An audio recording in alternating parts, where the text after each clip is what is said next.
안녕하세요. 사연을 듣는 여러분께 인사부터 올려봅니다. 저는 세월이 언제 이리 흘렀나 싶은 70대의 할머니입니다. 저에게는 아주 가슴이 시리도록 아픈 이야기가 있습니다. 지금부터 그 이야기를 차근차근 풀어보려고 합니다. 저한테 사무치는 이야기이고 평생 잊을 수 없는 이야기이기도 해요. 끝까지 잘 들어주신다면 저와 함께 기쁨과 슬픔, 애환이 담긴 눈물을 흘릴 수 있을 것이라고 생각합니다. 저와 남편의 첫 만남은 20대 초반이었습니다. 이 나이에 이런 설명이 부끄럽기도 하지만 정말 요즘 젊은이들과 다를 것 없이 불타오르는 사랑을 했더랬지요. 그때부터 키워온 사랑으로 20대 중반에 들어섰을 때는 결혼까지 하게 되었습니다. 지금이야 결혼 정년기가 30대로 늦춰졌다 했지만 그 당시에는 20대 초반에도 결혼을 하는 사람들이 수두룩했답니다. 저도 집안에서는 노처녀 소리를 듣기 일보 직전인 딸이었습니다. 집에서는 제 결혼에 당연히 두 손을 들고 환영을 해주셨고요.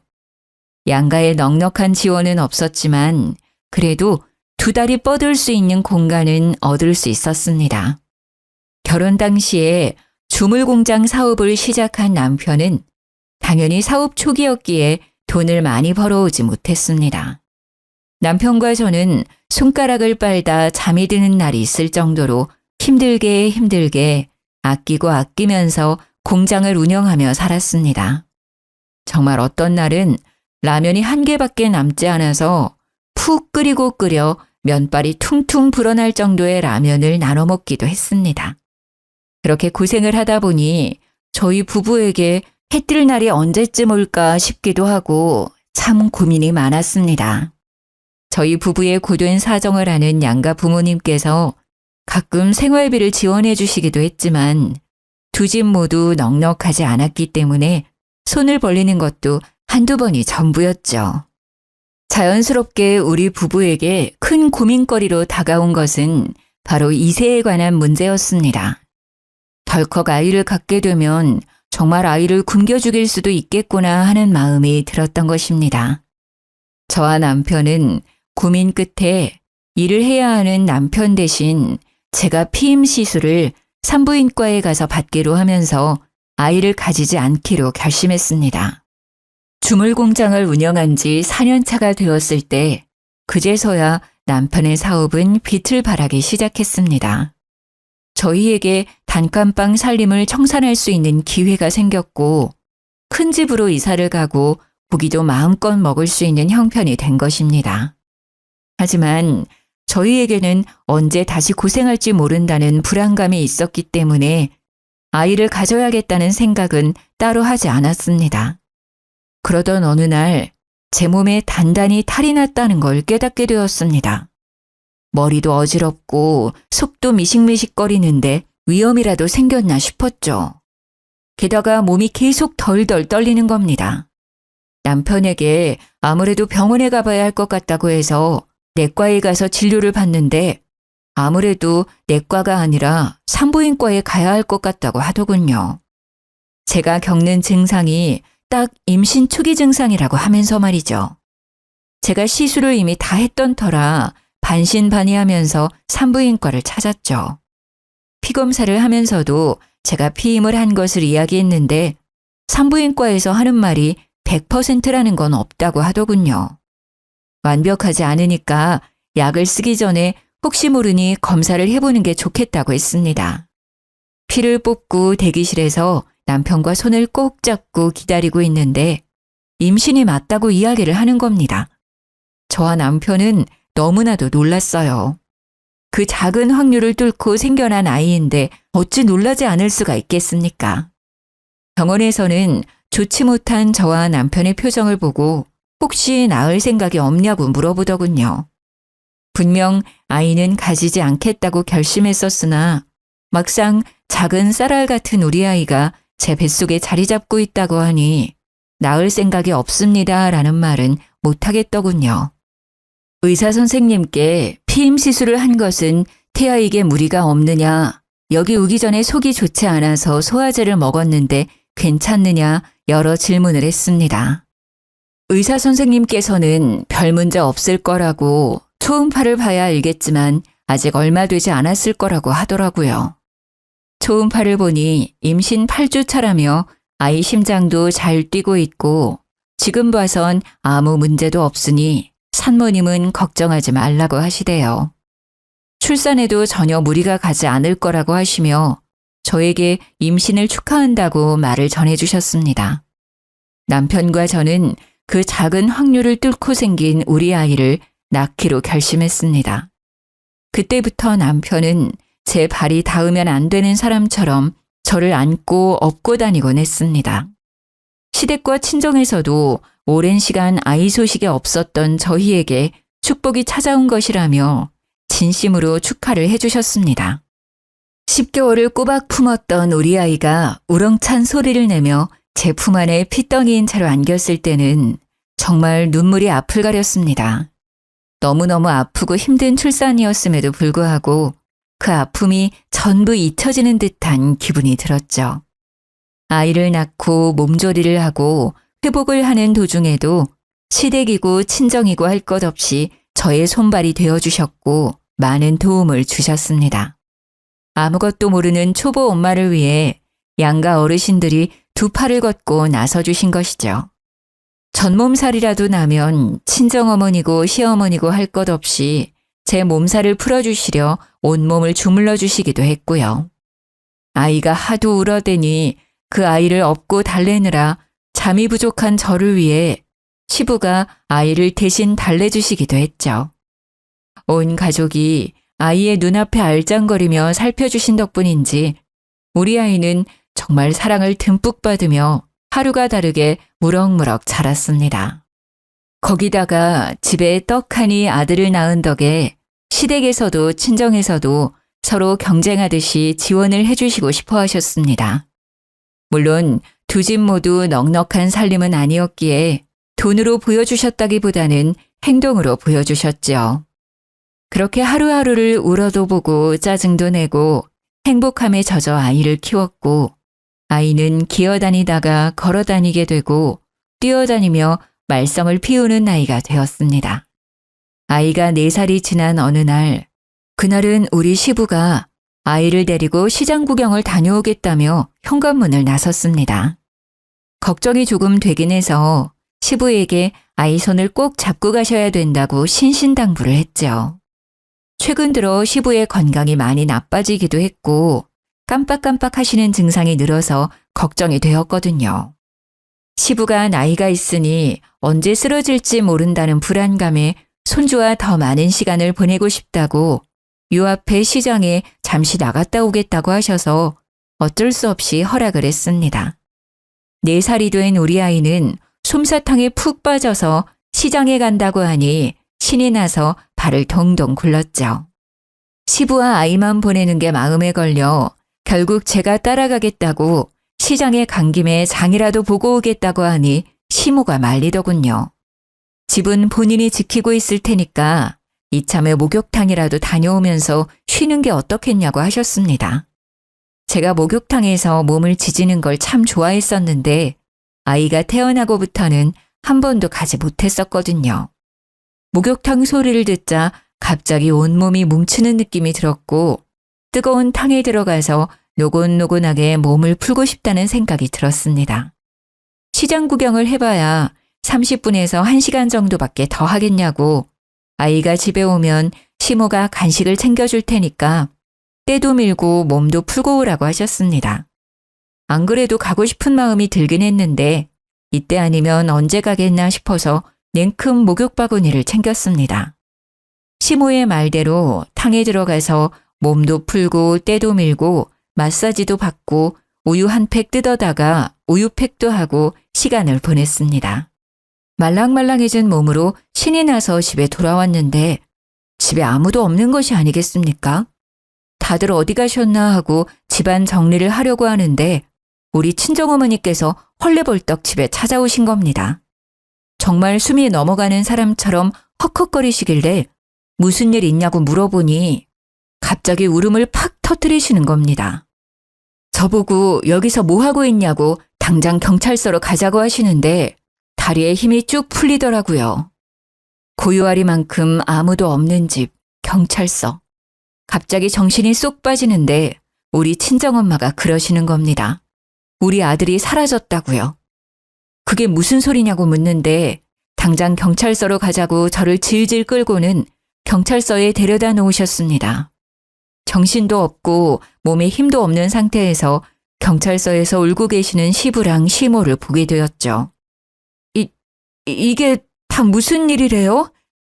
벌벌 떨면서 여쭈어 보니 시부가 아들을 데리고 시장에 갔다가 나무를 산다고 잠시 한눈을 판 사이에 아이가 사라졌다고 설명을 하시더라고요. 근데 문제는 그 자리에서 아이를 불러 찾지 않으시고 시부가 그냥 나물만 들고 집으로 돌아오셨다는 겁니다. 집에 돌아와서 시모에게 나물을 건네고 시모가 애는 어디 갔냐고 물어보니 그제서야 우리 아들이 사라졌다는 걸 깨달으신 거죠. 시모고 시부고 둘 다 혼비백산해서 시장에 다시 갔는데 우리 아들을 봤다는 사람이 한 명도 없었다는 겁니다. 너무 놀란 마음에 그제서야 경찰에 신고를 해야 된다는 것이 생각이 나서 112에 전화를 했다고 하더군요. 제가 목욕탕에 가 있었으니 저희 친정어머니께 전화를 드려 사정을 설명했고 집으로 와서 저를 기다렸다가 같이 경찰서로 와달라고 했다고 하더군요. 그 말을 듣는데 정말 현실감이 하나도 느껴지지 않고 시부모의 엉엉 우는 울음소리만 귀에 꽂히더라고요. 저는 숨을 꺽꺽 소리나게 쉬면서 제발 우리 아이 좀 찾아달라고 경찰을 붙잡고 사정을 했습니다. 남편도 공장에 있다가 헐레벌떡 집으로 돌아와 아이의 사진을 찾아 경찰서로 왔고 그 사진을 바탕으로 전단지를 배포하기도 했습니다. 하루가 꼬박 지나고 아무런 소식도 연락도 오지 않았고 경찰은 유괴의 가능성도 있을 수 있다고 하더군요. 정말 절망적이었어요. 시장을 경찰들과 샅샅이 뒤져가며 수소문을 했지만 아들의 흔적은 그 어디에서도 발견되지 않았습니다. 고작 4살밖에 먹지 않은 아들이 전화번호를 외우고 있을 리도 없었고요. 요즘은 흔한 미아 방지 팔찌도 그 당시에는 흔한 물건이 아니었습니다. 일주일이 꼬박 지나고 한 달이 지나도 아이는 돌아오지 않았고 경찰은 수사에서 점점 손을 떼기 시작했습니다. 집안은 정말 초상집 분위기가 따로 없었습니다. 저와 남편은 매일같이 울면서 시장을 돌아다녔고 시장 사람들도 저희 부부를 딱하게 생각했습니다. 그렇게 시간이 더 흘렀고 남편은 다시 일상으로 돌아가 일을 하기 시작했습니다. 저는 그런 남편을 보면서도 아무런 일도 할 수 없었습니다. 그저 시장에 매일같이 나가 한켠에 자리를 잡고 지나가는 아이들의 얼굴만 확인했습니다. 그런 저를 안쓰럽게 바라보던 남편이 이제 그만 아이를 놓아주자고 하더군요. 10달을 품고 4년을 키운 내 아들을 어찌 내려놓을 수 있겠냐고 엉엉 울면서 가슴을 쳤지만 언제까지 이렇게 마음에 품고 살 순 없었으니까요. 남편과 함께 일상으로 돌아가려고 무던히 애를 썼지만 문득문득 떠오르는 아들의 생각에 참 많이 힘들었습니다. 엎친 데 덮친 격으로 아이를 잃어버렸다는 충격에 시부의 치매 증상이 점점 더 악화되기 시작했습니다. 그 당시만 해도 그냥 깜빡깜빡 하시나 보다 했던 시부의 증상이 치매라는 것을 알게 되었고 인지를 한 이후에는 급속도로 나빠지셨습니다. 결국에는 쓰러지기까지 했는데 정신이 불완전한 상태에서도 2달이나 병실에서 우리 아들의 이름만 부르시더라고요. 정말 기가 막히게 우리 남편도 저도 못 알아보시는데 우리 아들의 이름만은 또렷하게 기억하고 계시더군요. 시름시름 앓던 시부는 결국 세상을 떠나셨고 우리 가족은 또 한 번의 슬픔을 맞이해야 했습니다.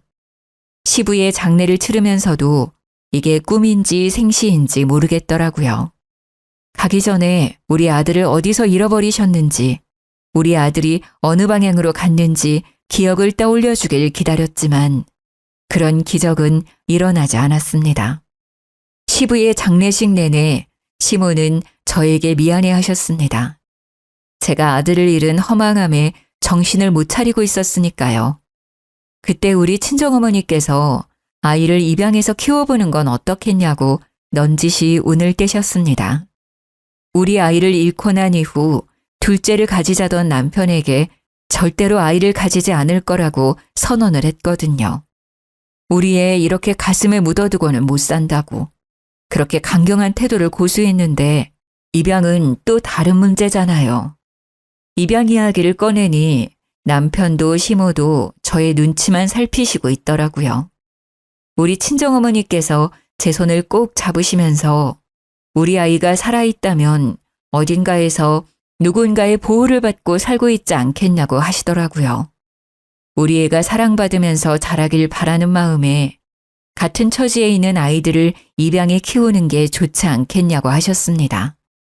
처음에는 싫다고 이야기를 했지만 곰곰이 생각해보니 친정어머니의 말이 가슴에 콕 박히더라고요. 우리 아이가 정말 누군가의 보살핌을 받고 있다면 저도 보살핌이 필요한 아이들을 돌봐주는 게 맞겠다는 생각이 들었습니다. 3개월간 치열하게 고민을 했고 결국 저는 아이를 입양하겠다는 결심을 내리게 되었습니다. 친정이고 시댁이고 우리 남편까지도 제 결심을 응원해주고 지지해 주었기에 가능한 일이었습니다. 고아원으로 찾아가 입양 계획서를 작성하고 우리 아이와 동갑인 남자아이를 입양하기로 결정을 내렸습니다. 그런데 원장 선생님과 이야기를 나누고 있는데 말도 잘 못하는 여자애기가 오빠, 오빠 하면서 울고 있는 겁니다. 넌 누구니? 하고 물어보는데 애기가 아무 말도 못하고 엉엉 울더라고요. 알고 보니까 친동생은 아닌데 고아원에서 같이 생활하면서 친동생처럼 지내던 아이라고 하더군요. 제가 입양을 하려던 아이는 우리 아들이랑 동갑인 5살이었고 그 여자아이는 4살이라고 했습니다. 그 이야기를 듣는데 우리 아이를 잃어버렸던 시기가 딱 4살 때였다는 게 생각이 나면서 여자아이가 눈에 밟히더군요. 결국에는 남편과 상의를 하여 그 여자아이까지 2명을 모두 입양하기로 결정을 내렸습니다. 입양 준비가 끝나고 아이를 둘 다 집으로 데려왔습니다. 후적에도 당당하게 입양했다는 사실을 올려두었습니다. 정리된 등본을 보는데 사망 신고를 하지 않았기에 실종으로 처리가 되어 있는 우리 친아들을 보며 또 한 번 가슴이 찢어지는 고통을 느끼게 됐죠.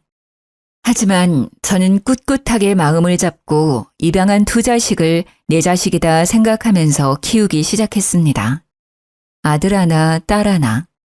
주변에서는 제가 아이를 잃고 입양을 하고 아이들에게 정을 붙이려고 노력하는 모습을 보면서 많은 도움을 주셨습니다. 우리 아들을 잃어버렸던 트라우마가 단단히 있었던 터라 아이들이 절대로 혼자서 돌아다니지 못하게 했지요. 아이들이 자라서 중학생이 되고 고등학생이 되고 대학생이 될 때까지도 물가에 내놓은 아이 보듯 돌봤습니다. 물론 아이들은 자기들도 다 컸다고 저에게 몇 번 반말을 하긴 했지만 저는 꿈쩍도 하지 않았습니다. 성심성의껏 돌보았다고 정말 자부할 수 있습니다. 남편의 주물 공장은 남부럽지 않게 잘 돌아가고 있었고 저에게는 가슴으로 낳은 2자식들이 든든하게 버텨주었습니다. 아이들이 취업을 할 때까지도 아이들의 일상을 시시콜콜 확인하고 있었는데 어느 날 아들이 그러더군요. 제가 너무 자신의 일상생활을 쥐고 흔들어서 숨이 막힌다고요. 자기를 아직도 5살 먹은 아이로 보는 것 같다고 이제는 자유롭게 살 수 있게 냅두라고 하더군요.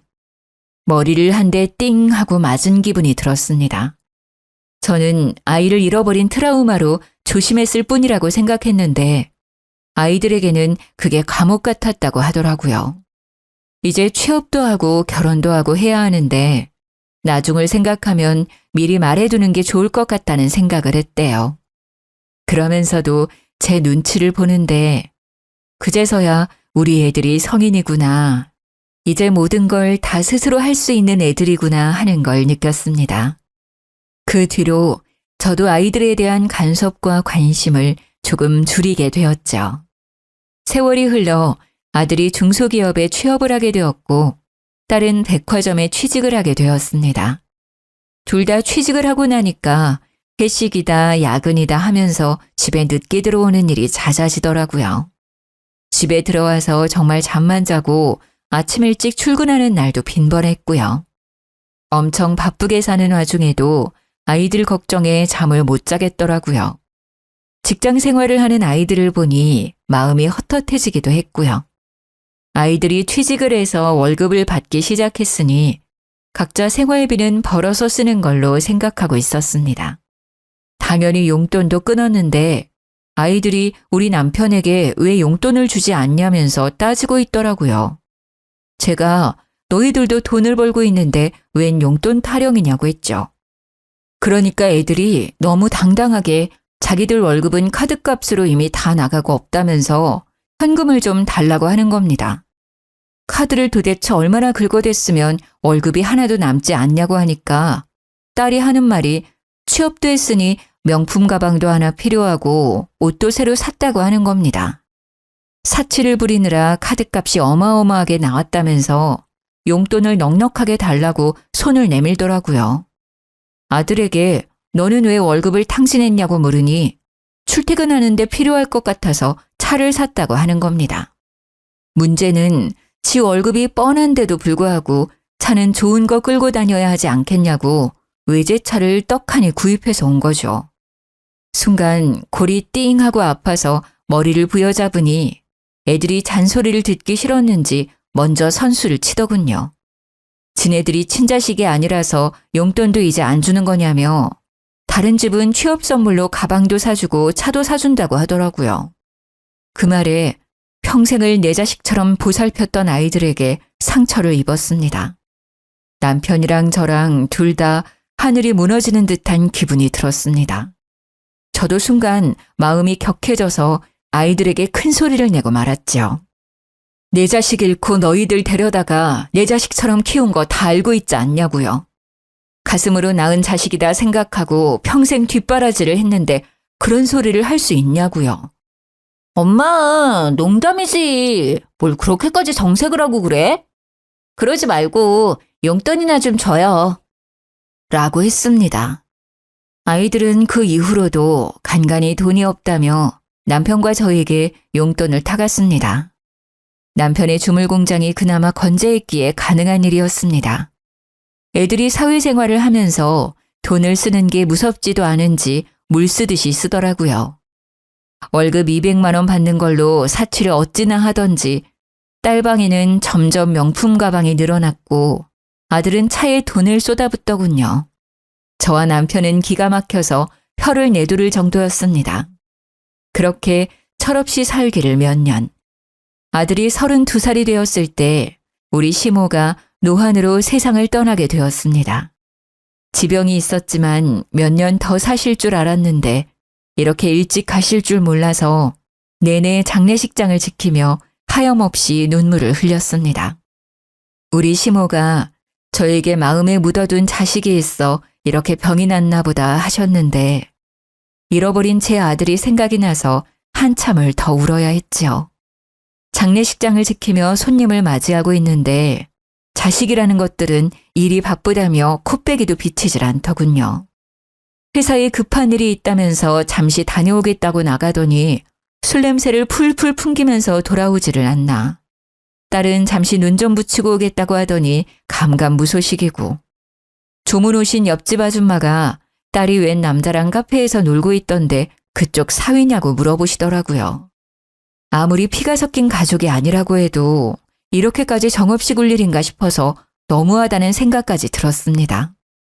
피곤한 마음을 뒤로하고 믹스커피라도 한 잔 뽑아 먹으려고 장례식장 앞에 나와서 자판기 커피를 뽑고 돌아가는 길이었습니다. 제가 바닥을 보고 걷다가 앞에 서 있던 사람을 미처 보지 못하고 커피를 확 쏟아버린 거죠. 뜨거운 커피가 손에 쏟아지는데 너무 놀래서 앞에 서 있던 총각에게 괜찮냐고 물어보는데 글쎄 그 총각이 의사였나 보더라고요. 하얀색 가운에 믹스커피가 사방팔방 튀어서 가운이 더러워진 겁니다.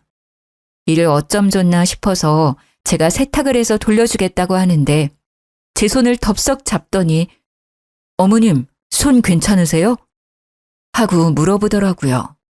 그제서야 뜨거운 커피가 제 손에 온통 쏟아졌다는 걸 깨달았습니다.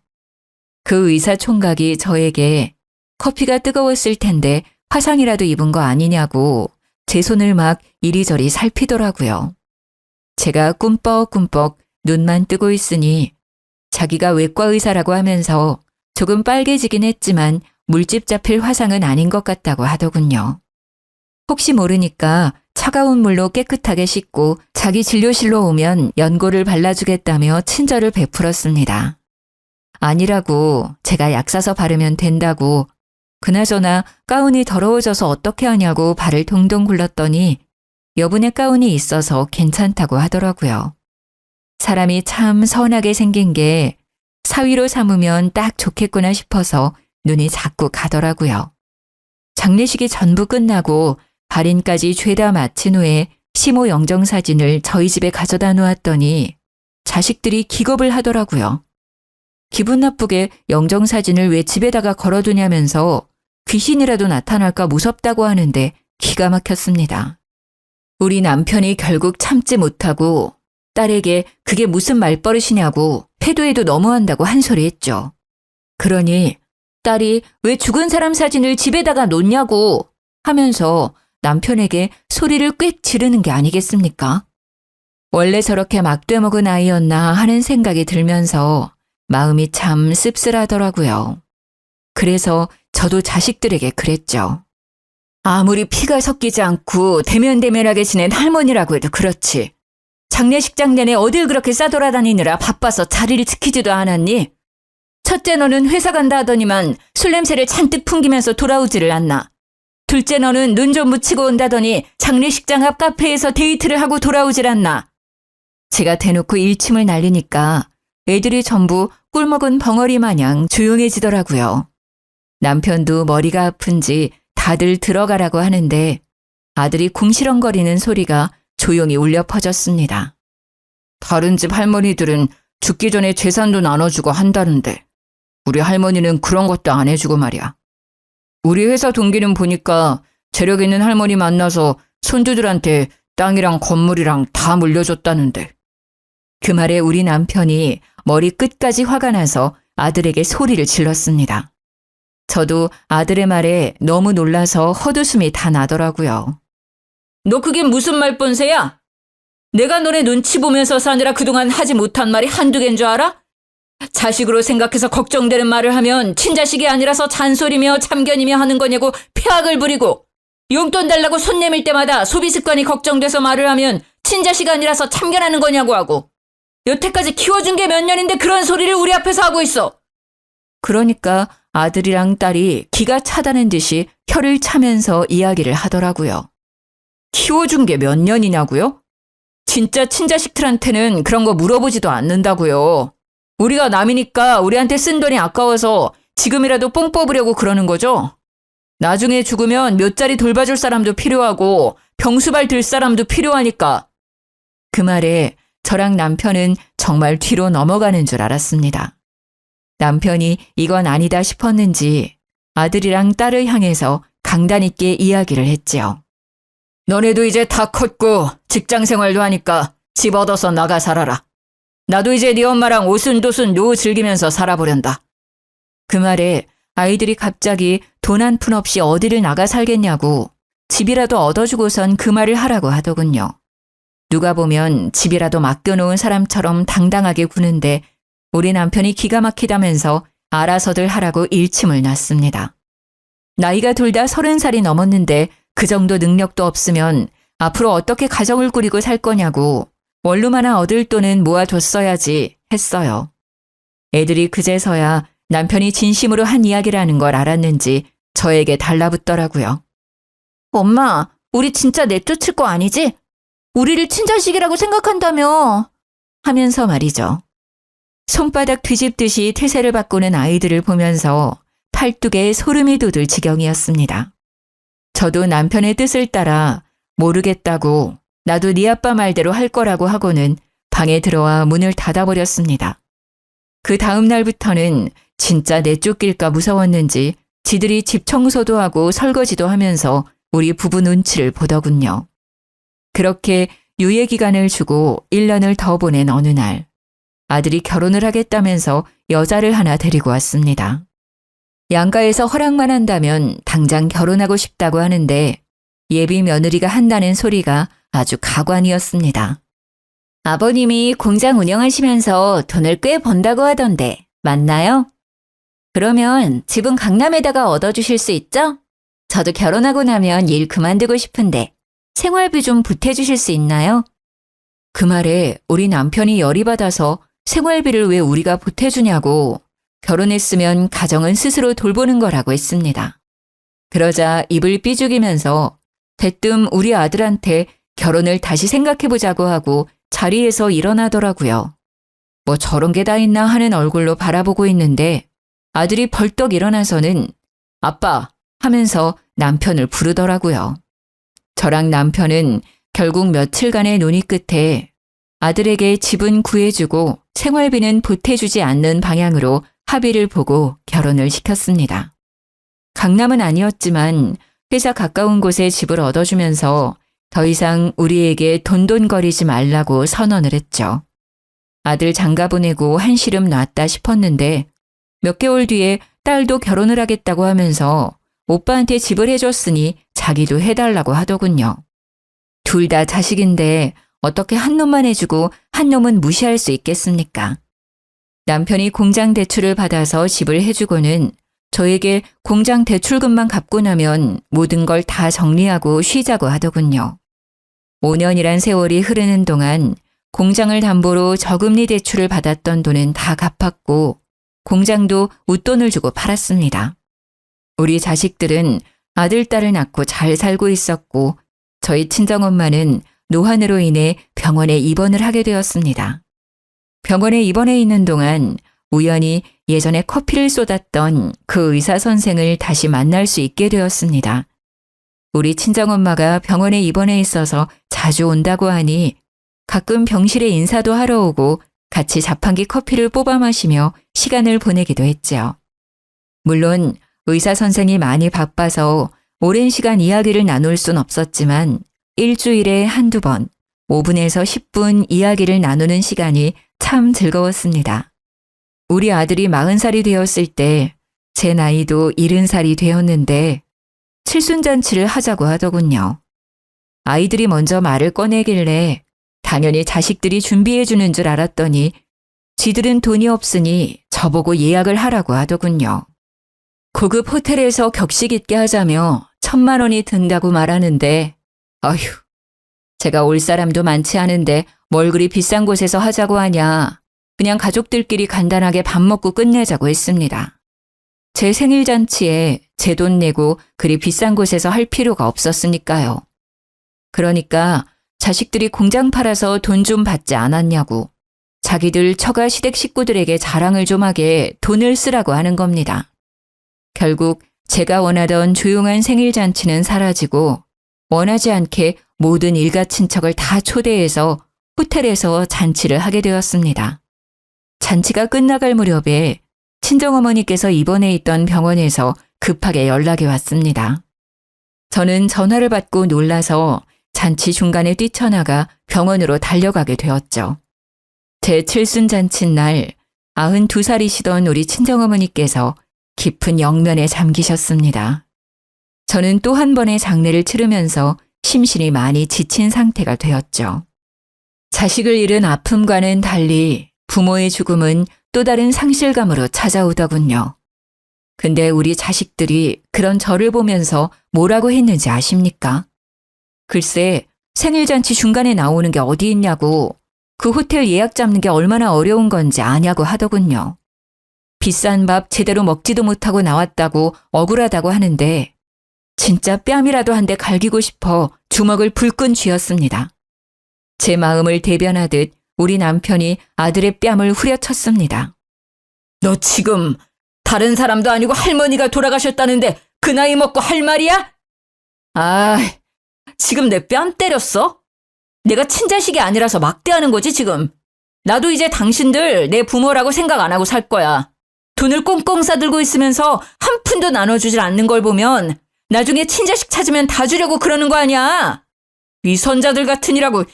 당신 같은 사람들 돈줄이라고 생각했지? 단 한 번도 부모라고 생각한 적 없어. 그 말에 열이 받은 남편이 아들의 멱살을 잡으면서 우리도 너희들을 내 자식이라고 생각하지 않을 거라고 했습니다. 일촉즉발의 상황이 되자 저는 발을 동동 구르고 있었는데 순간 누군가가 남편과 아들을 말리면서 여기서 이러시면 안 된다고 하더라고요. 누군가 하고 보니 바로 그 의사 선생님이었습니다. 친정엄마가 돌아가셨다는 소식을 병실에서 전해 들은 건지 장례식장으로 저를 찾아왔더라고요. 너무 고마운 마음에 눈으로 인사를 하는데 우리 아들이 갑자기 의사 선생을 팍 밀치면서 당신은 뭔데 참견이냐고 큰 소리를 내더라고요. 뒤에서 지켜보고 있던 경호 직원들이 의사 선생을 밀치는 아들에게 다가와 양팔을 턱턱 잡더니 장례식장에서 난동 부리지 말라고 경고를 하고는 끌고 가더라고요. 듬직한 직원들 사이에 초라하게 끌려나가던 아들이 발버둥을 치면서 이거 안 놔? 하는데 참 찌질해 보였습니다. 제가 의사 선생에게 미안하다고 우리 아들이 참 경우가 없는 놈이라 그렇다고 사과를 했죠. 그러니까 의사 선생이 아니라고 괜찮다고 하더니 저분들이 자식들이냐고 저에게 묻더라고요.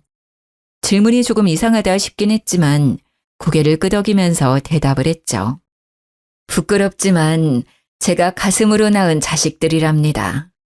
그래서 그런지 마음을 영 잡지 못하고 저리 엇나가네요. 부족한 것 없이 키운다고 키웠는데도 친자식이 아니라서 차별당하는 것 같다는 자격지심을 가지고 있어요. 입양을 하면 다들 그런 생각을 가지고 있는 건지 가슴이 답답하네. 그러니 의사 선생이 하는 말이 모든 입양아들이 그런 건 아니라고 하더군요. 저도 어릴 때 입양이 되어서 양부모 밑에서 자랐지만 저런 마음을 먹어본 적 단 한 번도 없습니다. 저 사람들이 못된 사람들이니 너무 마음 아파하지 마셔요.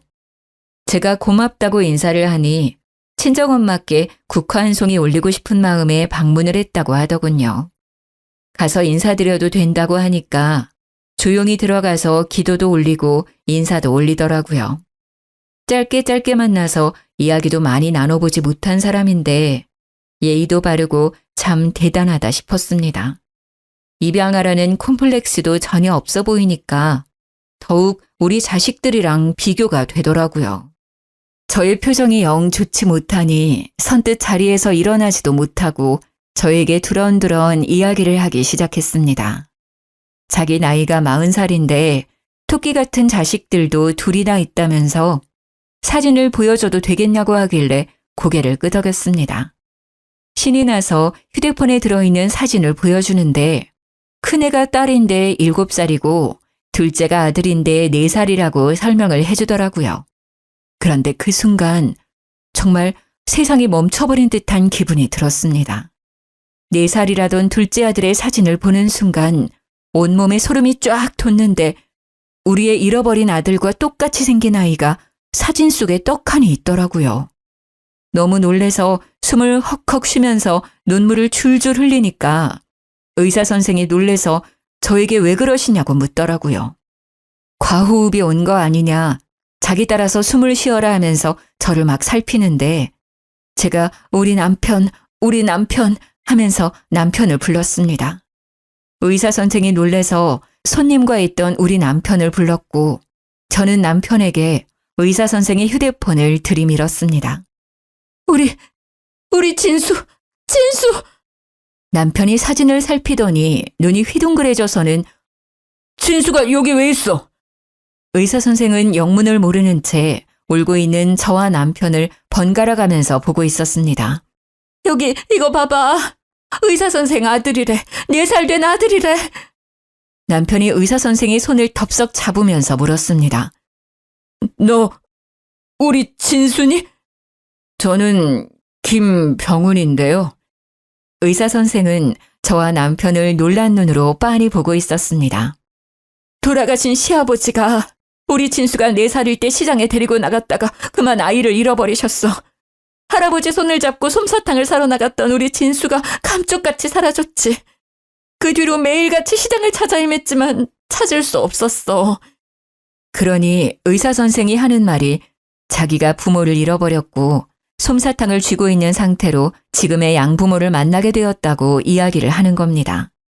시장이었던 건 기억이 전혀 나지 않지만 웬 할머니의 손에 이끌려서 보육시설에 들어가게 되었다고 설명을 했어요. 우리 부부를 보고 잠시만 기다려달라고 하더니 어디론가 전화를 걸더군요. 1시간쯤 시간이 흘렀을까요? 장례식장 앞으로 의사 선생의 양부모라는 사람이 나타났습니다. 그 뒤에 사진에서 보았던 처자식이 같이 찾아왔더라고요. 저와 남편은 떨린 손을 붙잡고 양부모와 대면을 하게 되었습니다. 우리 아이의 이름이 진수였고 시장에서 잃어버렸고 하는 사정을 줄줄 이야기를 하니 양부모가 놀라는 겁니다. 맞다고 우리 병훈이 원래 길 잃은 아이였다고 말하는데 정말 너무 놀래서 눈앞이 캄캄해지더군요. 시부의 손을 놓친 진수는 시부를 찾다가 시장 밖으로 나가게 되었고 웬 할머니가 울고 있는 어린애를 보고 집으로 데려갔다는 겁니다. 배가 고프다고 우니까 간식을 먹이고 경찰서에 데려다 놨는데 시장이랑은 거리가 좀 있었던 거죠. 지금처럼 인터넷이 있던 시절이 아니니 경찰끼리 협조가 잘 되지 않았고 결국 보육시설에 연계가 된 것이었습니다. 거기서 지금의 양부모에게 입양이 되었고 이진수에서 김병훈으로 이름까지 바뀌게 된 것이었죠. 그러니까 의사 선생이 정말 잃어버린 우리 아들 진수였던 것입니다. 우리는 바로 유전자 검사를 의뢰했고 천국과 지옥을 오가며 2주를 버틴 결과 친자가 일치한다는 결과를 받게 되었습니다. 양부모도 우리 아들 진수도 진수의 처와 자식들까지도 우리 부부에게 고생했다고 눈물바람으로 인사를 전하더라고요. 저희도 고생했다, 고맙다, 버텨줘서 고맙다 인사를 했습니다. 그 뒤로 진수는 저희와 양부모를 오가며 아들 노릇을 톡톡히 하기 시작했습니다. 며느리와 손주들까지도 얼마나 성심이 곱던지 뒤늦게 나타난 저희 부부가 부담스러웠을 텐데도 진심을 다해 살갑게 굴더군요. 낯설어하는 손주들과 친해질 수 있도록 따로 시간까지 마련해 주었습니다. 장례식장에서 그 소란이 일어난 이후 우리는 입양한 아들, 딸과는 완전히 인연을 끊었습니다. 간간히 주던 생활비를 끊어버리니 또 한 번 난리를 쳤죠. 손주들 조기 유학을 보내야 한다며 지원을 해달라고 뻔뻔하게 굴길래 내쫓았습니다. 딸 역시 자기 가게를 내고 싶다며 돈을 달라고 하길래 일 없다고 내보냈죠. 둘 다 돈을 주지 않으니 집에 찾아와서 입양한 자식은 자식이 아니냐 똑같은 소리를 하길래 딱 잘라서 이야기를 했습니다. 부모라고 생각도 안 한다고 할 때는 언제고 돈 필요할 때만 부모냐? 너희에게 진심으로 실망했고 지금까지 지원해준 돈만 해도 충분하다 생각이 든다. 너희의 뻔뻔함에 치가 떨리니 지금이라도 파양을 할 생각이다. 끝까지 1억을 주면 조용히 파양당하겠다고 고집 부리는 것들을 보면서 혀를 내둘렀습니다. 저희는 변호사의 도움으로 파양 신청을 했고 그 이후로도 자식들 유학비 지원해달라, 빚 좀 갚아달라 하면서 몇 번이나 찾아오는 걸 돌려보냈습니다. 뒤늦게 만난 친아들에게 부담이 되고 싶지 않아서 노후 자금을 아끼며 잘 살고 있고 난동을 부린 파양당한 자식들은 접근 금지까지 신청해 두었습니다. 키운 정의있어 마음이 아프긴 했지만 뻔뻔하게 부모를 돈이라고만 생각하는 그들은 없는 게 낫겠다 싶더라고요. 앞으로의 여생이 얼마나 남아있을지 짐작이 가진 않지만 뒤늦게 찾은 우리 아들 진수와 함께 행복한 여생을 보내려고 합니다. 손주들과 며느리까지 알뜰살뜰하게 챙기면서 지금부터라도 진짜 가족의 정을 나누며 살아갈 겁니다. 제 이야기는 여기까지입니다. 들어주셔서 감사해요.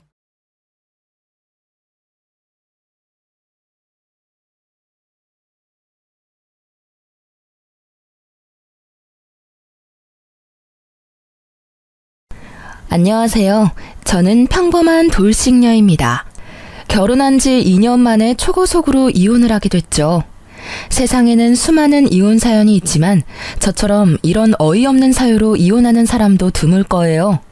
솔직히 자랑할 일은 아니지만 누군가와 그때의 답답함과 이제는 개운해진 느낌을 나눌 수 있지 않을까 싶어 공유해보고자 해요.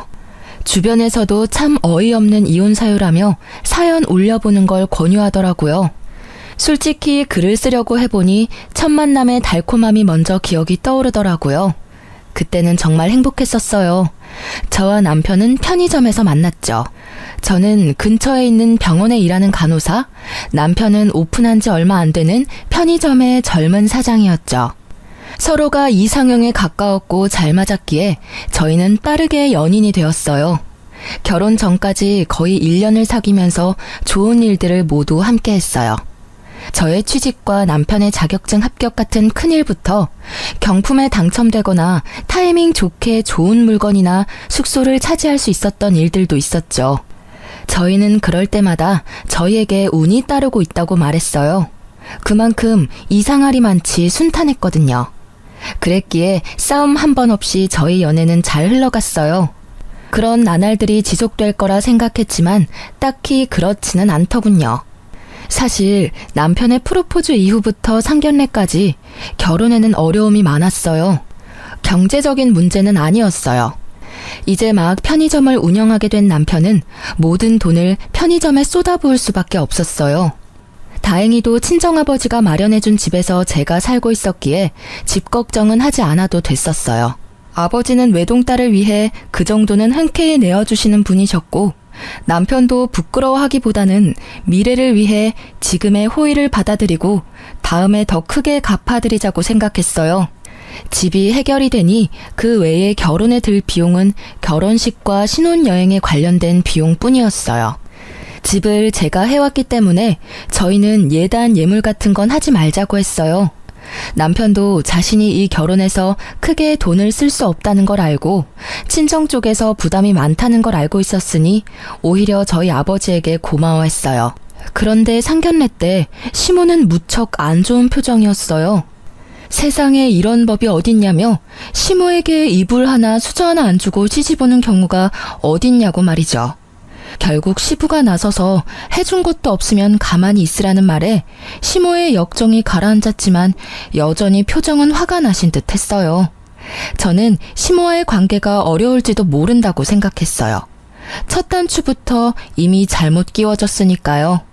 그런데 이런 일 때문이 아니라 의외의 부분에서 제 결혼 생활에 어려움이 생기게 됐어요.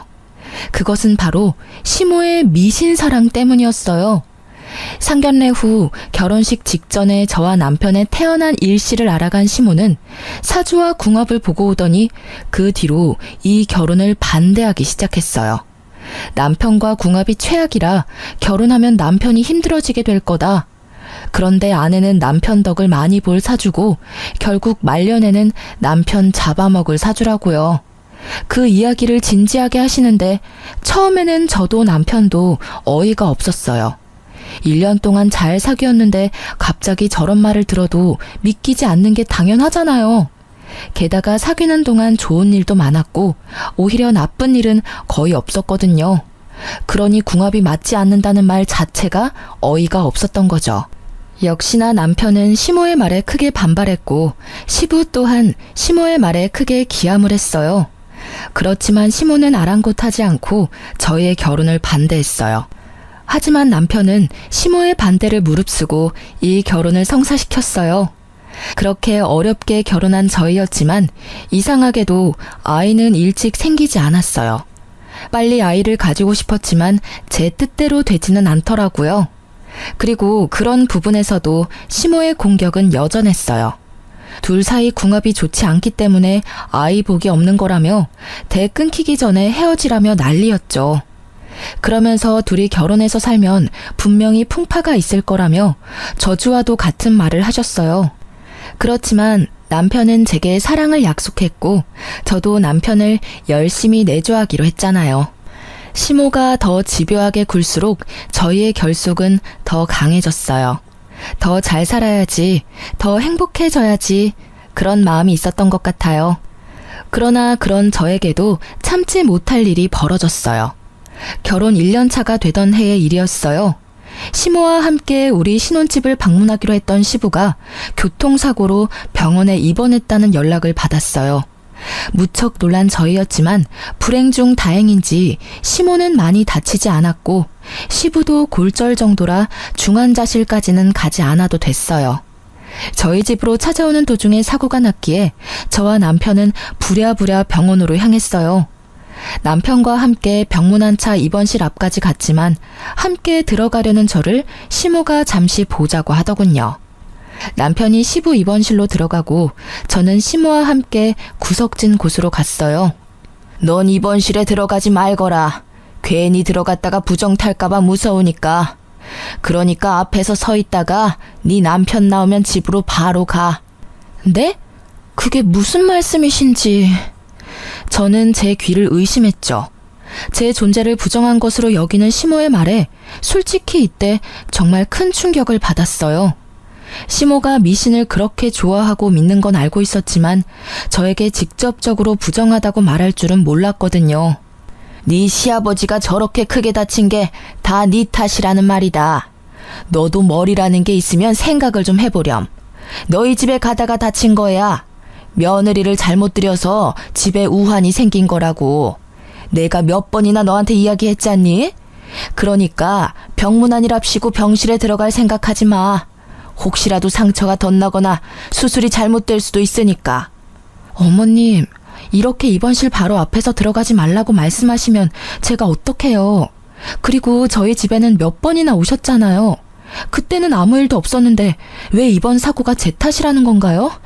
그리고 그 집은 제 집이기도 하지만 남편 집이기도 해요. 저는 강하게 항의하고 싶었지만 최대한 조용히 말했어요. 대놓고 따졌다가는 또 무슨 소리를 들을지 모르니까요. 그래도 작은 항변 정도는 해야겠다는 생각이 들었어요. 집안의 모든 나쁜 일에 제 이름이 오르내리는 것도 너무나 기분이 더럽고 화나는 일이었으니까요. 그 집이 어떻게 우리 아들 집이니? 네 아버지가 사서 너한테 빌려준 집이잖니? 우리 아들 돈 한 푼도 들어가지 않은 집이야. 네가 그걸로 순진한 우리 아들 꼬셔서 이러고 있는 거 내가 모를 줄 아니? 어머님, 한 푼 들어가지 않았다 해도 저희는 이미 같이 살고 있고 혼인신고도 했어요. 저와 남편을 따로 보지 마세요. 저희는 부부예요. 그리고 아버님 병문안 못하게 하시는 게 아버님 뜻인가요? 아버님도 저 드리지 말라고 했나요? 시부는 시모와는 달리 저와 잘 지내고 있었어요. 시모 몰래 용돈도 주시곤 하셨는데 시모의 행동이 시부에게는 허락받지 못한 거라는 걸 짐작은 했어요. 그냥 들어가지 말라면 들어가지 마. 반대하는 결혼을 한 건 너 아니니? 억지로 결혼했으면 시어미가 하는 말이라도 잘 들어야 할 거 아니야? 내가 처음부터 너 들이지 말자고 그렇게 부탁했는데 네가 우리 아들을 어떻게 구워 삶았는지 홀라당 결혼하도록 만들었지. 거기서부터가 너는 우리 집 골칫덩어리인 거야. 며느리가 잘 들어와야 집안이 일어난다는데 아예 정반대로 궁합이 꽝인 애가 들어왔으니 네가 우리 집안에 해줄 수 있는 건 아무것도 없어. 도리어 우리한테서 모든 걸 빼앗아갈 뿐이지. 시모의 말 하나하나가 저에게 비수가 되어 꽂혔어요. 그 말이 진실이 아니라는 걸 알아도 시모가 하는 말은 그런 힘을 가지고 있었어요. 마치 그것을 믿는 시모의 말에 힘이 실려 있는 것처럼요. 저는 집에 돌아가는 길에 한껏 침울해 있었어요. 남편은 눈치채지 못한지 말을 걸더라고요. 당신 아버지 보러 안 들어왔던데. 아버지가 서운해했어. 당신 얼굴 보고 싶다고 하셨거든. 내가 엄마랑 무슨 이야기 나눈다고 말씀은 드렸는데 엄마랑 무슨 말을 그렇게 길게 나눈 거야? 남편의 말에 저는 서러움이 폭발했어요. 자기야, 나 너무 힘들어. 어머님이 나더러 아버님 병실에 들어가지 말라고 하셨어. 내가 들어가면 부정탄데 내가 병균이야? 내가 아버님 사고 일으킨 것도 아닌데 다 내 탓이라고만 하셔. 게다가 내가 순진한 당신 꼬셔서 결혼했다면서 나한테 엄청 심한 말까지 하셨어. 이대로 내가 계속 참아야 하는 거야? 우리 둘만 행복하면 될 거라고 생각했는데 이렇게 자주 뵐 줄 알았으면 결혼 전에 해결을 보는 게 맞았어. 결국 참고 있던 눈물이 흐르고야 말았어요. 남편은 저의 눈물에 당황한 듯 급히 차를 세우더라고요. 그리고는 저를 안고는 달래줬어요. 여보, 그런 말 듣게 해서 미안해. 내가 미리 알아차리고 그런 일 없도록 만들었어야 했는데 정말 미안해. 엄마가 정말 너무했네. 어떻게 아버지 아픈 게 당신 탓이야? 절대 그런 거 아니고 그럴 리 없다는 걸 내가 알잖아. 그러니 울지 마. 내가 더 잘해줄게. 저는 남편의 그 말에 꽉 막혀있던 응어리가 풀리는 것을 느꼈어요. 그리고 억울한 마음과 분노를 삼키며 시모에게 보란 듯이 더 잘 살겠다고 다짐까지 했죠. 그런데 그런 다짐에도 저희의 상황은 그리 좋지 않았어요. 남편의 편의점 사업이 그다지 좋지 않았거든요. 결혼 후에 남편이 편의점에 없는 2시간 정도를 시모가 맡아서 봐주고 있었는데 남편이 없어서 그런지 매출이 점점 줄고 손님이 끊긴다고 하더라고요. 그래서 침울한 남편을 위로하기 위해 저는 반차를 쓰고 남편이 좋아하는 수제버거를 사서 편의점으로 향했어요. 아직 시모가 있을 시간이라 저는 편의점 뒤쪽에서 시모가 나가기를 기다리고 있었어요. 그런데 열린 문 사이로 시모와 남편의 대화가 들리더라고요. 예, 아무리 생각해도 너 편의점 잘 안 되는 거 말이다. 네 와이프 때문인 것 같아. 걔 사주가 너무 나빠서 남편 운이 풀리지 않는 거래. 어떻게든 해야 하지 않겠니? 이러다 너뿐만이 아니라 온 집안이 망하겠어. 네 아버지 일도 요즘 안 풀려서 매번 스트레스 받는데 나도 이제 몸이 안 좋아서 이 일 하기도 벅차. 너 결혼하고 나서부터는 내 몸도 점점 안 좋아진다. 어머니, 제발 그만 좀 하세요. 미신을 가지고 와서 이러시면 진짜 저도 힘들다고요. 그런 게 있을 리가 없잖아요. 일이 안 풀릴 때마다 와이프 탓하면 기분이 좀 좋아지시는 거예요? 그래서 못 잡아먹어서 안달이신 거냐고요? 왜 그런 게 없어? 사람들이 사주궁합 왜 그렇게 많이 알아보는지 아니? 그게 다 신빙성이 있으니까 알아보는 거야. 우리도 미리 알아봤다면 너랑 걔 연애도 못하게 했을 텐데. 아무 생각 없이 있다가 우리도 뒤통수 맞은 거지. 너 우리 집 장손이야. 네 인생이 순탄해야 우리 집안도 순탄하지 않겠어? 그리고 걔가 요즘 일 잘 풀리는 건 다 네 덕분이라고. 넌 이렇게 비실거리는데 네 마누라는 아주 팔자 폈잖아. 부부 두 사람 중에 하나라도 좋은 게 어디예요. 어머니, 제발 그런 말씀 그만하시고 이제 그만 며느리로 인정 좀 해주세요. 매번 이렇게 구시면 제가 어떻게 아들 노릇을 해드려요. 어떻게 그만두니? 내 눈에 흙이 들어와도 걔는 내 며느리감으로 못 써. 네가 아무리 애원해도 안 되는 건 안 되는 거야. 내가 나 때문에 이러는 줄 아니? 다 너 잘 되라고 이러는 거 알잖니? 그런 어미한테 어떻게 너 마누라 편만 들어? 예, 그러지 말고 진짜 다시 한번 생각해봐. 정말로 그 애랑 이혼할 생각 없니? 이혼이라는 이야기를 듣자마자 제 인내심은 뚝 하고 끊어졌어요. 결국 저는 편의점 안으로 뛰어들었어요. 어머님, 말씀을 너무 심하게 하시는 거 아니에요? 어떻게 저라는 사람은 제대로 보지도 않으면서 사주와 궁합만 그렇게 맹신하시는 건데요. 아니, 그딴 미신이 그렇게 중요하대도 이미 전 며느리가 됐잖아요. 이미 법적으로도 부부가 된 저희에게 어떻게 이혼하라고 강요하실 수 있어요? 외부인은 나서지 마. 나는 너 며느리로 취급한 적 없다. 네가 어거지로 들어와서 그 자리 꿰어찬 것뿐이야. 누가 너 받아주기나 했니? 네 얼굴 볼 때마다 화가 나서 죽겠어 그냥. 왜 도움도 안 되는 여자를 만나서 집안의 풍파를 이렇게 일으키냔 말이야. 제가 그렇게 노력을 해도 보지 않으려고 한 건 어머님이세요. 얼마나 더 노력을 해야 그런 미신이 아닌 저를 봐주실 건가요? 저를 봐주시기는 할 건가요? 안 맞으면 맞춰서 살아가면 되잖아요. 제가 아무리 노력하면 뭐래요? 어머님이 저라는 사람을 알려고 하지도 않는데. 그래서 억울하다는 거니? 노력하지 마. 왜 노력을 해? 노력을 해도 안 되는 게 있는 거야. 이거 봐라. 지금도 너 나한테 바락바락 대드는 거. 그거 노력이라고 하고 있는 거니? 네가 노력을 하고 싶으면 그냥 우리 아들이랑 헤어지면 되는 거야. 그거 하나면 되는데 뭘 노력을 한다고 난리야? 그 말에 저는 머리가 핑 하고 어지러워지더라고요. 뭐라 따지려고 하는데 남편이 저를 말리더라고요. 자기야, 집에 들어가 있어. 나도 금방 따라갈게. 결국 남편 말에 집으로 돌아온 저는 분함을 삭힐 수가 없었어요.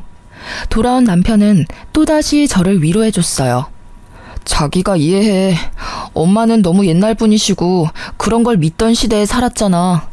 그렇다고 자기랑 내가 결혼한 지 1년이나 됐는데 여태껏 그 사주라는 걸로 나를 괴롭히는 건 너무하잖아. 어머님이 그런 이야기하는 거 너무 싫어. 솔직히 앞으로 어머님이랑 얼굴도 마주하고 싶지 않아. 미쳐버리겠다고. 미안해. 그러면 앞으로 우리 집 행사 있을 때는 내가 갈게. 자기는 집에서 쉬어. 그걸로 자기가 안심할 수 있으면 그렇게 하자.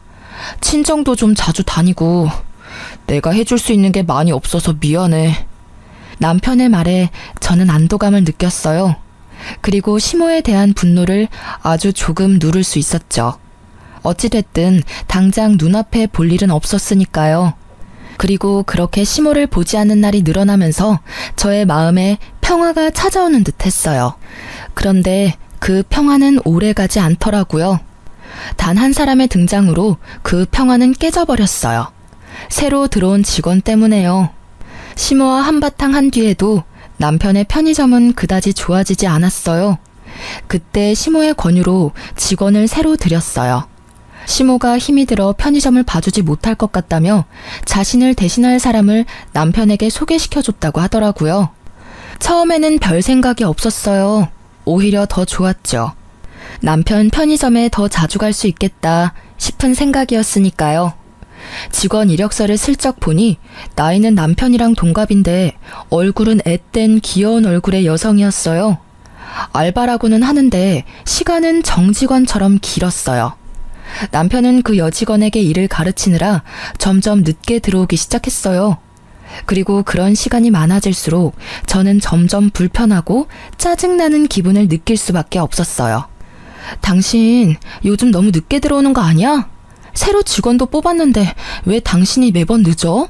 피곤하지 않아? 직원이 좀 불안하대. 요새 그 근처 치안도 좀 안 좋고 해서 내가 잠깐 봐주는 거야.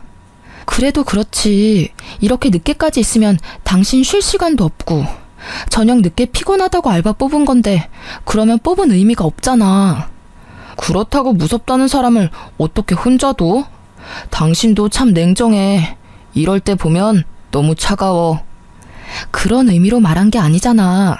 나는 그저 당신이 힘들까봐. 걱정해줘도 모자랄 판에 직원을 비판하는 게 말이 돼? 갑자기 저를 차가운 사람 운운하는 남편의 모습에 저는 당황했어요. 제가 틀린 말을 한 건 아니잖아요? 저녁 시간 치안이 안 좋다는 걸 감안했다면 여자보다는 남자를 뽑는 게 나았을 거예요. 그런 의미로 한 말에 감정적으로 받아치는 남편의 모습에 불안함이 생겼어요. 항상 저를 두둔해주던 남편의 변화가 제게는 있을 수 없는 일이었거든요. 아무리 생각해도 변화의 중심에는 그 새로 뽑은 직원이 있을 거라는 강한 촉이 왔어요. 남편의 주변에 바뀐 건 그것뿐이었으니까요. 그리고 그렇게 생각하고 나니 점점 그 생각에 사로잡히게 됐어요. 결국 불안한 마음을 어떻게 할 수 없었던 저는 잠시 일을 쉬고 있는 친구에게 남편의 편의점에 가서 남편이 잘 지내고 있는지 좀 봐달라고 부탁했어요. 직접 갈 용기는 없었거든요.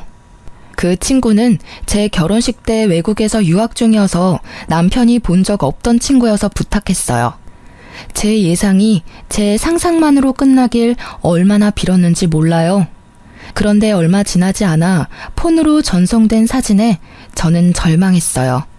그 사진에는 남편과 새 여직원이 매장 안에서 팔짱을 끼고 있었어요.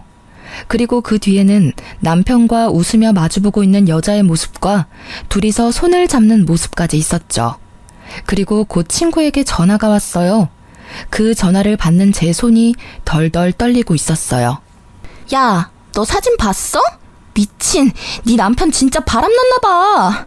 내가 들어갔는데도 둘이서 얼굴 만져주면서 옷 매무새도 정리해주고 엄청 친하게 굴더라고. 그래서 내가 일부러 부부 사이가 무척 좋으시네요 하고 물었거든? 그랬더니 네 남편이 수줍은 얼굴로 아, 네 하는 거 있지? 완전 헬렐레한 얼굴로. 야, 이것들 진짜 어떻게 해야 하지 않아? 친구는 저보다 더 흥분했더라고요. 저는 너무 놀라 말을 제대로 하기도 힘들었고요. 정말로 남편이 그렇게 이야기했다고? 그래, 그렇다니까. 아니, 너한테 죽고 못 산에 매달리던 남자가 어떻게 저렇게 한순간에 변하냐? 우와, 꼴랑 2년 만에 이렇게 바람필 거면서 절대 용서해주지 마. 저는 친구의 말에 눈앞이 새하얗게 변했어요. 그 자리에 주저앉아 버렸죠. 그리고 순식간에 그 허탈감은 분노가 되고 그 분노로 피가 거꾸로 솟구치는 기분을 느꼈어요. 그리고 그날 우연인지 일부러인지 모르겠지만 시모가 저희 집에 찾아왔어요. 무슨 일인가 궁금해하는 것도 잠깐, 시모는 대뜸 미친 소리를 하기 시작하더라고요. 너 이제 그만 좀 하면 안 되겠니? 제발 우리 애 좀 놔줘. 어? 이 정도로 안 맞는 부부도 없는데 이렇게 애를 꼭 붙들고 있으면 이 집안도 망하고 내 아들도 망해. 어머님, 갑자기 집에 오셔서 그게 무슨 말씀이세요? 말 못 알아듣겠어? 우리 아들이랑 이혼하라는 말이야. 지금 애도 없고 딱 좋을 것 같은데 만약에 이대로 우리 아들이랑 계속 살 거면 너희 우리랑 합가할 각오해야 할 거야. 내가 너희 집에 들어와 얹혀 살 테니까. 응? 제발 아들 앞길 좀 그만 막고 이혼해줘. 아들한테는 내가 사주랑 궁합 봐서 괜찮은 여자 구해줄 거야. 어머님, 이거 진짜 선 넘으신 거예요. 법적으로 부부가 된 유부남한테 다른 여자를 구해주겠다뇨. 그게 부모가 하실 말씀이세요? 그렇게 화를 내다가 갑자기 딱 감이 오더라고요. 남편의 상간녀. 남편과 바람이 난 그 편의점 알바가 시모의 권유로 들어왔다는 게 생각났죠.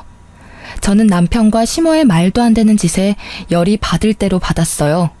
일이 어떻게 돌아가고 있는지를 확인하고 나니 이제는 참을 필요가 없다는 걸 알게 됐죠. 그리고 그때 남편이 집에 들어오더라고요. 왔어? 왔으면 여기 와서 어머님 하는 말 좀 들어볼래? 기도 안 차서. 어머님이 나한테 당신하고 이혼하래. 다른 여자 구해주겠다고 하시면서 막무가내로 구시는데 당신이 이러지 마시라고 어머님 좀 알려줄래? 당신 어머니잖아. 남편의 얼굴을 보니 화가 더 났어요. 그래서 말이 좀처럼 좋게 나오질 않았죠. 그런데 제 말에 남편의 반응이 심상치 않더라고요. 매번 나한테 이런 부탁하는 거 질리지도 않아? 솔직히 나도 엄청 참았거든? 두 사람이 안 맞는 거야 어쩔 수 없지만 그걸 나한테 전부 떠넘기는 게 너무하다고 생각하지 않아? 그리고 아니라고 생각하고 싶지만 당신이랑 우리 집안이 정말 맞지 않다고 생각할 때가 많아.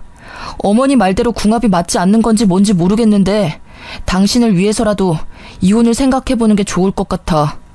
정신 나간 남편은 폭탄 같은 말을 던지고는 제게 종이를 주더라고요. 어디 점집에서 저희 사주로 궁합을 보고 온 결과지였어요. 저는 그건 꼴도 보기 싫었어요. 시모가 하는 말만으로도 열받는데 그걸 남편이 가져오니 더 한장하겠더군요. 이게 뭐야? 우리 궁합이야. 아무리 생각해도 당신이랑 결혼한 뒤로 내 일이 안 풀리는 것 같아서 내가 따로 알아봤어. 엄마 말 믿기 힘들어서 나도 따로 알아본 거야. 그래서? 당신도 사주 궁합에 빠진 거야? 그래서 나한테 이런 거 던져주는 거야? 빠진 게 아니라 그 말에도 일리가 있다고 생각한 거야. 이 정도로 맞지 않으면 안 좋은 일이 많대. 솔직히 요즘 내 상황 안 좋은 거 알잖아. 나도 나름대로 생각해 본 거야. 저도 지기 싫어서 남편에게 친구에게서 받은 사진을 보여줬어요. 그래, 사주랑 궁합이 안 맞는 건 어쩔 수 없지. 그런데 이것도 궁합이 안 좋아서 벌어진 일이야? 아, 궁합이 안 좋으면 남편이 바람피는 것도 당연하다고 말하고 싶은 거야? 근데 일반적인 사람들은 그걸 바람난 거라고 말해. 지금 이 상황만 놓고 보면 너는 바람피는 걸 정당화하려고 사주 궁합을 이용한 것처럼 보여. 내 말이 틀려? 우리가 처음부터 매번 싸우고 서로 힘들게 했으면 나도 그게 궁합 탓이라고 할 수도 있었겠지. 그런데 최근에 조금 힘든 것뿐이었어. 그러면 초반에 우리 좋았던 건 뭐였어? 그것마저 없었던 일로 할 수는 없을 거야. 내 말에 남편은 전곡을 찔린 듯이 아무 말 못하더라고요. 그럼에도 제 말에 고개를 끄덕이지는 않더라고요. 이미 저와 헤어질 결심을 한 듯 했어요. 그런 남편에게 한숨을 쉬며 저는 이번에는 시모에게 말했어요. 그리고 어머님, 해도 해도 진짜 너무하시네요. 일부러 이 여자 남편에게 붙여주려고 드린 거 다 알고 있어요. 세상 어느 시어머니가 제 아들 결혼한 와중에 새 여자를 들이밀어요? 아무리 사주 궁합이 중요해도 그 이전에 돌이라는 게 있는 법이죠. 본처 놔두고 천년을 드리겠다는 그 천박한 생각은 도대체 어느 머리에서 나온 거예요? 제 말에 시모는 모욕이라도 당한 듯 얼굴이 벌겋게 달아오르더라고요. 뭐? 천박한 생각? 너 시어머니한테 그게 무슨 말버릇이야? 이래서 네가 우리 집안하고 맞지 않다는 거야. 어이가 없어서. 시어머니라니, 언제는 제가 며느리가 아니라면서요. 그리고 어이는 제가 없죠. 이게 못들하는 짓이에요? 네, 사람 하나 바보 만드는 거 쉽죠? 남편은 바람나고 시모는 상간녀 소개시켜주고 아주 잘들하는 짓이네요. 이혼 해드릴게요. 그렇게 원하는데 못할 게 뭐 있겠어요? 그런데 이혼의 유책 배우자란 거 있는 건 아시죠? 두 분이 제 이혼의 책임이 있으니 위자료 지불하실 준비하시고요. 그리고 이 나쁜 새끼야, 넌 지금 당장 짐 싸서 이 집에서 나가. 그 역겨운 얼굴 보기도 싫으니까. 제 말에 남편과 시모의 얼굴이 활짝 피더라고요. 잘 됐네, 잘 됐어. 드디어 이혼하게 됐어. 당장 이 집에서 나와서 우리 집으로 들어와. 여기서 좀 있다가 집 마련해 줄 테니까 그 집에서 살면 될 거야. 어휴, 속이 다 시원하네. 진짜 이혼하는 거 맞지? 나중이라도 질척대면서 들러붙으면 곤란해. 나도 사정이라는 게 있으니까. 둘이서 즐거워하는 그 모습을 보니 진짜 열이 뻗치더라고요. 그리고 남편이 가져온 그 사주 결과지도 확 집어들었어요.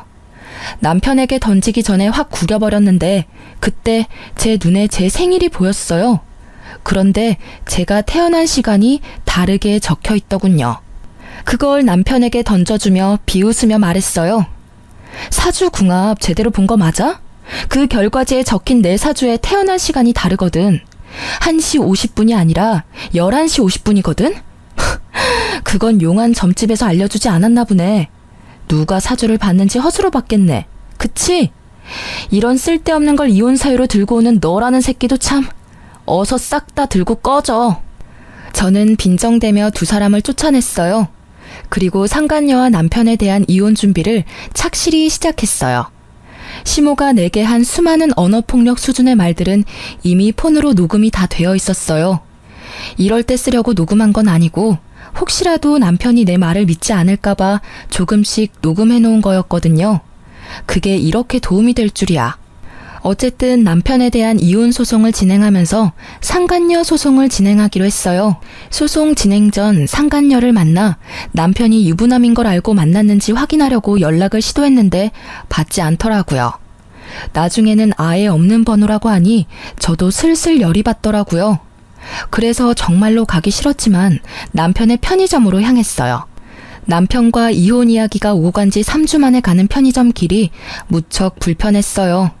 그리고 근처에서 먼저 서성이며 그 상간녀가 있는지 확인했는데 아무리 봐도 없더라고요. 이상하다 싶었는데 제 눈에 무척 수척해진 남편의 얼굴이 보이더라고요. 저는 가게로 들어가 남편을 무시하고 상간녀를 찾았어요.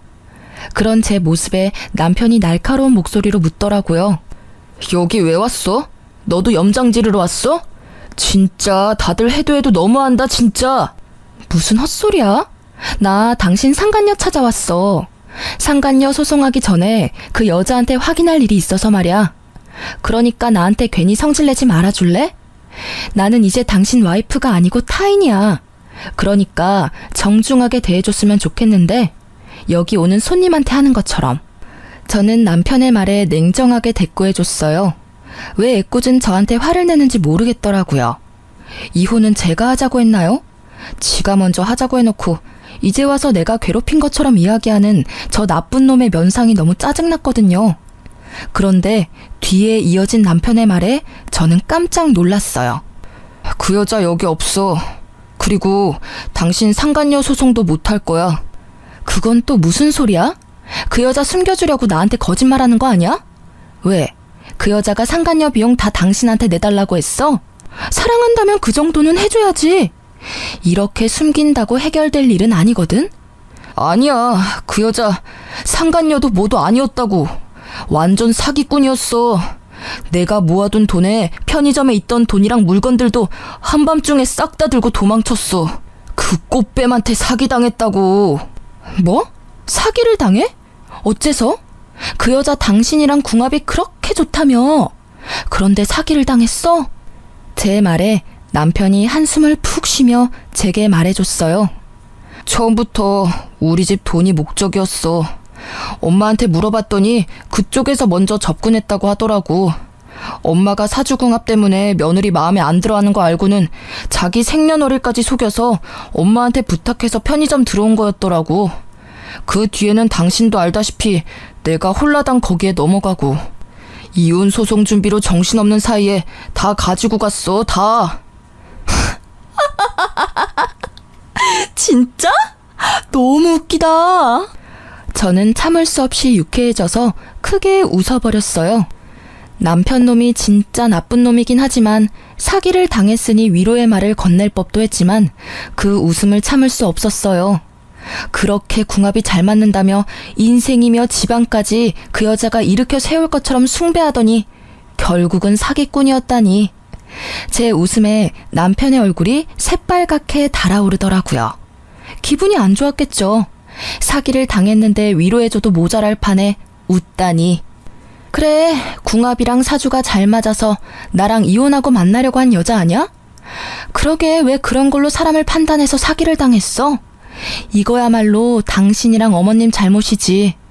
여자의 유혹에 진 당신이랑 미신의 눈이 멀어 당신에게 사기꾼 들이민 어머님이나 똑같이 잘못했다고 생각하는데?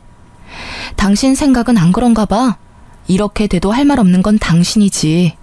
바람 피면서 사주궁합 운운하더니 꼴 좋게 됐네.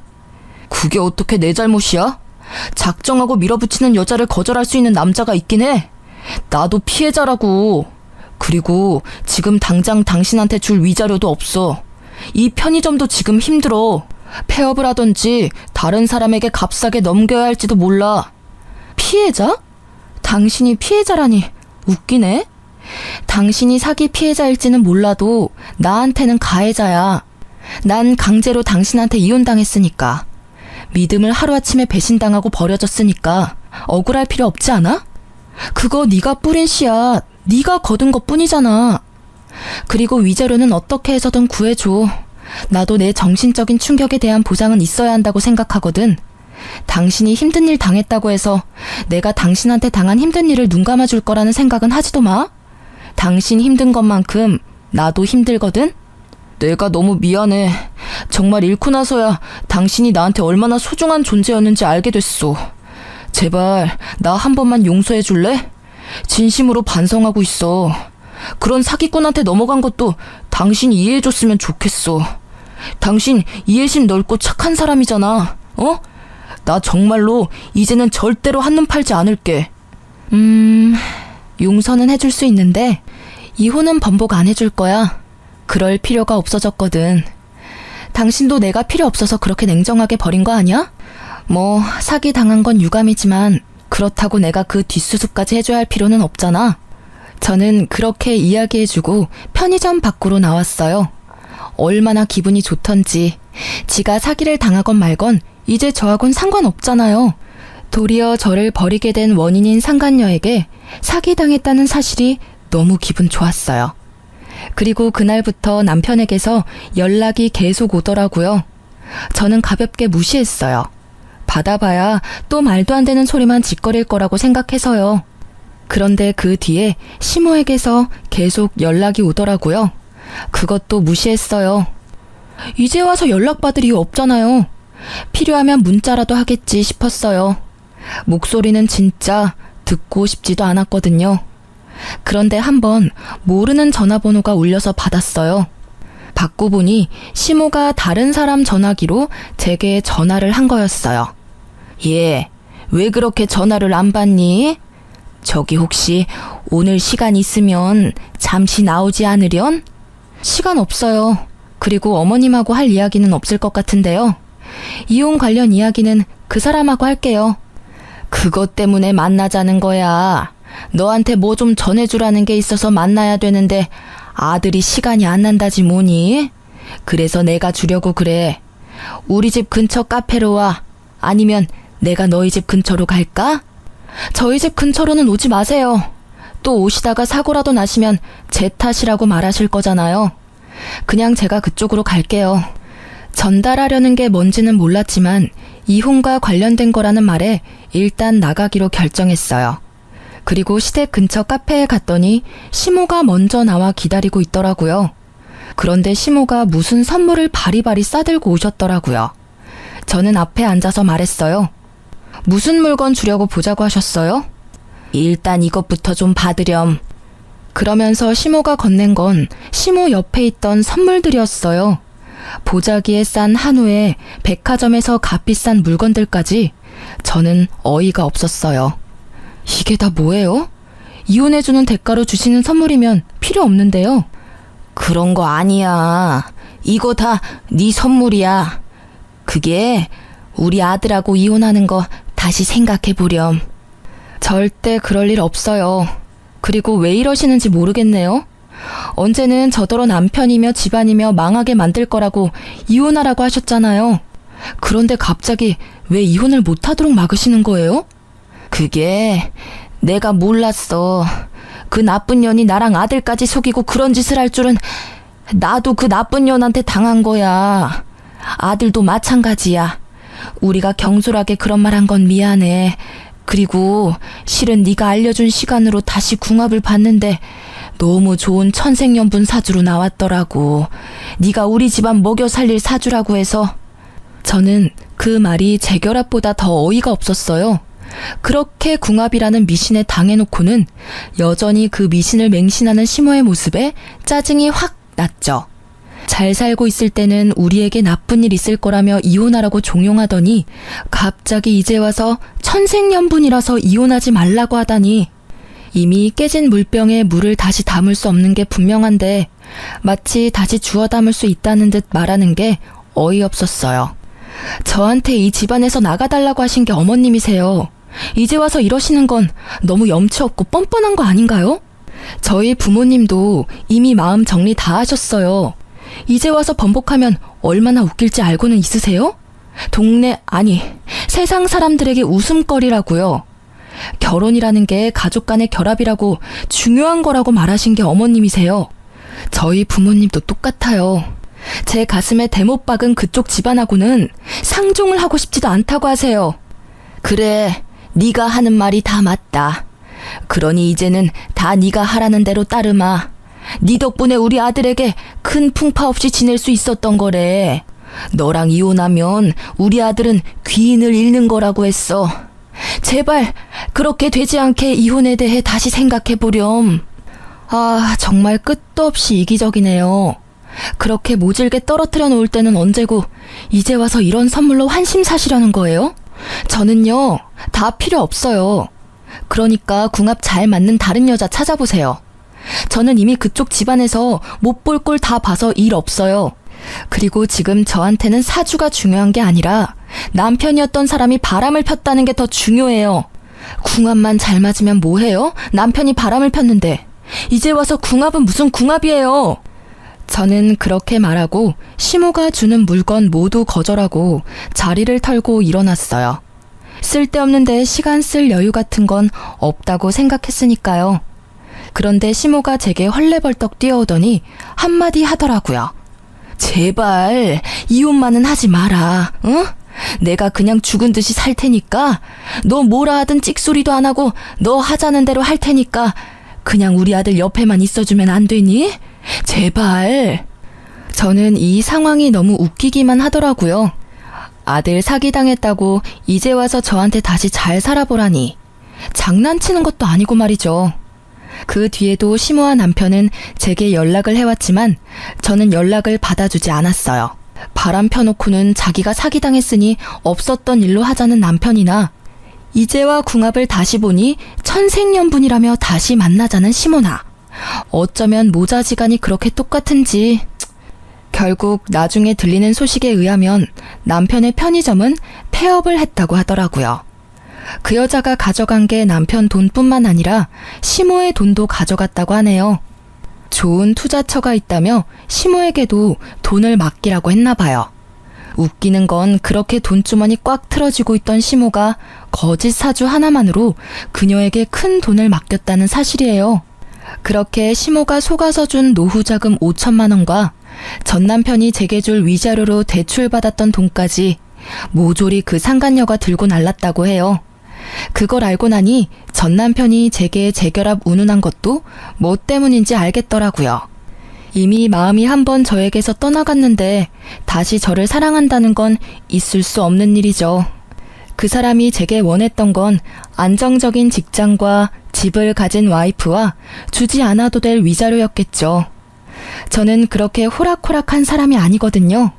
결국 이혼 소송 후 저에게 위자료를 판결하라는 명령이 떨어졌고 저는 위자료를 모두 받아냈어요. 그 이후로는 그 집안의 일은 듣지 못했어요. 저는 그 집과는 인연을 모두 끊고 자유롭게 살아가고 있거든요. 솔직히 이혼 초반에는 조금 쓸쓸하기도 하고 마음이 이상하게 흔들리기도 했지만 지금은 잘 이겨냈어요. 주변에 제 이혼설을 꺼내면 다들 놀라면서 어쩜 그런 일이 있냐고 하지만 아주 가끔 저처럼 사주궁합 때문에 힘든 일 겪는 사람도 있더라고요. 생각보다 많은 어르신들이 미신을 믿고 따르는 것 같아요. 이혼 전 한창 시모에게 당할 때도 생각했지만 사주나 궁합 같은 건 아예 중요하지 않다기보단 그저 최악은 피하자의 정도의 지침으로만 활용해야 한다는 걸요. 궁합을 보기 전에는 실제 궁합처럼 저희 사이가 무척 좋았지만 잘못된 정보로 시모가 간섭을 시작하니 이후 전 남편이 바람을 피게 되었고 결국 이혼까지 했잖아요. 만약 그 궁합이 절대적인 거였으면 저희가 헤어질 일은 없었겠죠. 전 남편이 바람 필 일도 없었을 테고요. 궁합의 결과를 듣고 그걸 잘 이용해서 좋게 상황을 풀어가려고 했다면 이렇게 나중에 후회할 일은 없었을 테죠. 솔직히 지금은 정말 후련해요. 그런 어이없는 일로 헤어지게 되긴 했지만 지금 생각해보면 기회만 있다면 전 남편은 언젠가 저 몰래 또 바람을 폈을 거라는 생각도 들거든요. 이렇게 초고속으로 이혼한 저는 생각보다 길게 싱글 라이프를 누리고 있는 중이에요. 아직 30대 초중반이라 재혼 생각은 크게 없어요. 애가 있었다면 또 모르겠지만 지금은 저 혼자 이것저것 공부하고 즐기며 사는 이 순간도 너무 소중하거든요. 이렇게 글로 써보니 참으로 다사다난했던 결혼과 이혼이었네요. 제 사연글을 읽고 함께 욕해주고 통쾌해하셨으면 좋겠어요. 긴 글 읽어주셔서 무척 감사합니다.